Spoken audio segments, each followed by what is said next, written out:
Well, it was a heartbreaking end. Obviously not what you want to see as a Falcons fan, but your Chatty Birds are going to be here to kind of lift you up. Kelly, Price, Miles Garrett here with you. And you know who else is here to lift you up? A little Ice Trey action. He was there before the game, ringing in the new season for the Falcons. Yeah, we needed Trey to give a little shimmy action to start off this Falcons season. He's the mayor of New York City. He's going to be the mayor of New Orleans as soon as we beat them the next time they face off against the Saints. Good to see Trey Young out at MBS today.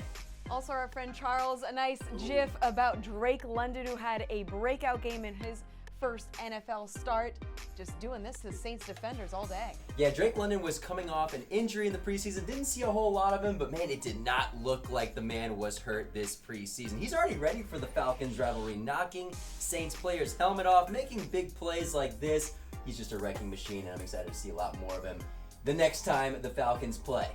Also, a one-man wrecking crew, Cordarrelle Patterson, who had a career-high 120 rushing yards. As Gabe pointed out, he's an elite running back, but you guys aren't ready for that conversation. At this point, I think the reason why he's not getting the respect is he's just wearing 84. Everyone thinks he's a wide receiver back there, but now he is a prototype running back, a big-bodied receiver / running back, almost full-time running back now. Let's call it like we see it. Cordarrelle Patterson single-handedly was almost carrying this Falcons offense on his back for at least one drive that I saw.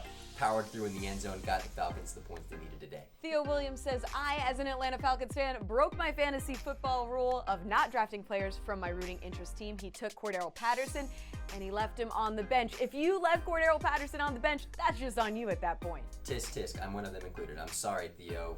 It's a really tough world we're living in out here, but fantasy owners beware. Last year was not an abnormality. Cordarrelle Patterson is here to stay. The year he had last year, it's going to repeat this year. He's out here with 100-yard games left and right. It's going to happen way more than one time this year. I'm pretty sure of that. Dude was on fire today. A fantasy machine. You know who else was on fire? This Falcons defense. 4 sacks after we saw so few last season, as Poison Ham tweets.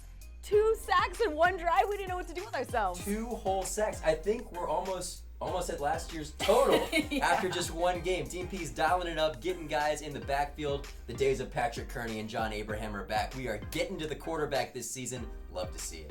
And then, of course, Michael Walker got in on the fun. He got a little pew-pew celebration. He actually did that a couple times, putting the guns in the holster. I actually really like to see that one from Michael, especially in his first year wearing that communication headset, being such a leader on this defense. Michael Walker, finally time to step up to that linebacker role as a starting role for the Atlanta Falcons. And look at him, he's finally got his own celebration. It's already been one game into the season, and he's already making a name for himself with the celebration. Deion Sanders with the primetime high step, Michael Walker with the pew-pew. It's a classic celebration. Instant classic, instant classic. Well, as Arthur Smith said, there are still 16 more weeks of NFL football, so there's plenty more fun to be had on Twitter and plenty more fun, hopefully, that we'll see this season from the Atlanta Falcons. We'll see you next week on Chatty Birds.